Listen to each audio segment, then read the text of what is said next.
ఒక human charts చూస్తాడు, అదే ఏఐ డేటా ఫీల్ అవుతుంది. మనం నార్మల్ గా ఒక 3-4 ఇండికేటర్స్ అనలైజ్ చేయగలం ఒకటే టైంలో. అదే ఏఐ అయితే 10 lakh data points with seconds లో అనలైజ్ చేస్తారు. Price, volume, IV, news, sentiment, volatility shift, ఇలా ప్రతిదీ ఏ అబ్జర్వ్ చేస్తుంది. ఇది ప్యాటర్న్స్ చూడలేనిది కూడా ఇది అబ్జర్వ్ చేస్తుంటారు. లైక్ ఎలా అంటే ఏదైనా ఒక బిగ్ మూవ్మెంట్ వచ్చేటప్పుడు దానికన్నా ముందు కొంచెం వాలటిలిటీలో స్పైక్ అనేది వస్తుంది. సో అది కూడా ఈ ఏ అనేది అబ్జర్వ్ చేస్తుంది అండ్ ఫైండ్ చేస్తుంది. It's not guessing, it's pattern recognition. Past లో ఇలా జరిగింది, సో ఇప్పుడు కూడా ఇలా జరగచ్చు అని అదే రికగ్నిషన్ చేస్తుంది.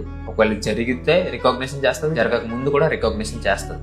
AI absorbs, not ప్రెడిక్ట్స్ blindly. అందుకే టాప్ హెడ్జ్ ఫండ్స్ కూడా ఈ ఏఐని యూజ్ చేస్తున్నారు. నీలాగా నాలాగా వాళ్ళు ఇండికేటర్స్ యూజ్ చేసి ట్రేడ్ చేయాలి. సో ఫాలో చేసి పెట్టుకోండి. నెక్స్ట్ రీల్ లో సేమ్ ఏఐ ఏ లాజిక్ అయితే యూజ్ చేస్తుందో అలానే రీటైల్ ట్రేడర్ ఎలా యూజ్ చేయాలనేది చెప్తాను.